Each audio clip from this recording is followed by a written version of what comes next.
My ex-fiancée tested my limits by telling everyone that I cheated. And she kicked me out, but it is the other way around. So I went nuclear and emailed the proof to everyone. I met my fiancée in my first year of college. We were both 18 and went from friends to lovers pretty quickly. We clicked so well, and everything was so easy. We had a really good relationship. It's the kind of relationship that everyone wishes they were in. It's the kind of relationship people idolize and say, if those two broke up, then love doesn't exist. You get the picture. Ashley was everything I sought in a woman. Funny, smart, attractive, down to earth, and family-oriented. She wanted to build a life together. Our families got close throughout our relationship. It was like we were already one big family before even getting married. As planned, I popped the question a year ago, not knowing that this would change everything. She said yes, of course, but things started to change. Slowly but surely, over the months, she became more distanced. I tried to ignore it and chalk it up to nervousness. You know, cold feet before taking the big marriage plunge. I should have trusted my instincts. She always went out with her group of friends on the weekends. I've been on these outings before. Usually, it's clubbing and drinking. It's not my scene, but I trusted my girl, so I had no problem with her going without me. These outings became much more frequent after I popped the question. I tried to ignore my gut feeling that something was wrong about this. I should have listened. Last week, I got a text from one of her girlfriends. She said she feels super guilty about what's been going on. According to her,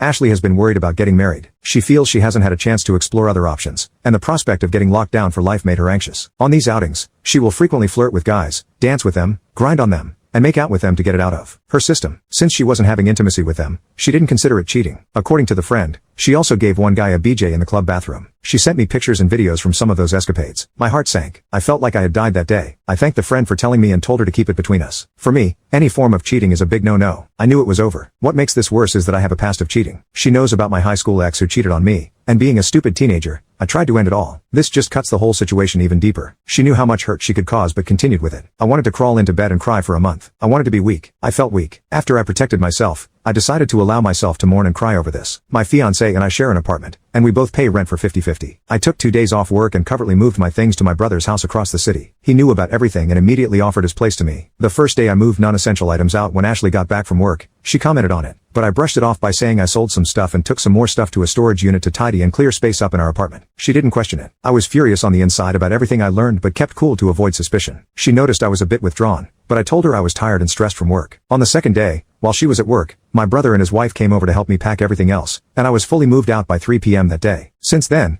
I have avoided every form of communication my ex sent. I have completely cut her off. I refuse to talk to her or her family. I don't even want to confront her about what happened. She came home that day and saw everything was gone. She texted all my friends and family who texted me, but I only responded to my parents, who were fully behind me and my decision.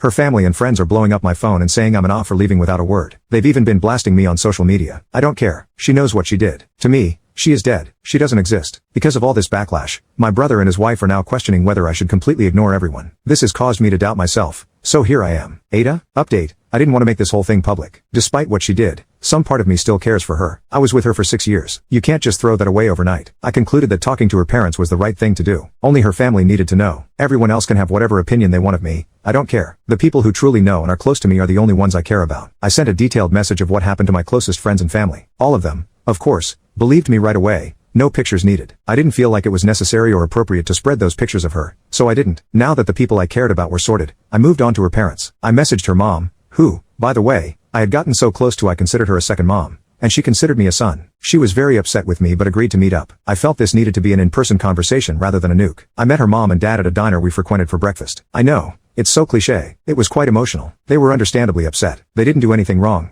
and I cut them out of my life like nothing had happened. I understood why they were upset, so when they confronted me, I was very quiet, just listening, letting them get it all out. I admit I was tearing up with them. That is until they accused me of some things. It's been a whole week since all of this went down. In that week, a lot happened. Apparently, according to her parents, my ex convinced everyone that I cheated and that she kicked me out, and I haven't been answering anyone because I was so ashamed of what I had done. LOL. I laughed out loud. I said sorry, wished them a happy life, and walked out. I was so upset I couldn't even have imagined being accused of this. What a effing joke. I can't believe her parents would believe her, throwing me under the bus so fast. I walked out because I'm sure I would have said things I'd regret to her parents. I didn't want to do this, but she left me no choice. I activated the nuclear option. I went home, made an email titled "For Your Reading Pleasure," and attached every picture her friend sent me, including screenshots of the chat with her friend where she expressed how guilty she felt about the cheating. I also attached the videos of her grinding and making out with other guys. I included a long explanation detailing everything that has happened since D-Day. I ended the email by saying that I did not wish to be contacted and expected my ring back at some point. I attached her parents, any friend I could think of, and a coworker I just so happened to know. F it. So that's where I'm at now. I may be the asshole for sending that email, but she tested my effing limits when I found out what she was telling people. I have zero regrets. I am currently crashing at my brother's place on the pull-out couch. He's helping me get through this as much as I can. Who knows what kind of fallout that email will create. Either way, I'm going to sit back and enjoy it with popcorn, whilst sobbing.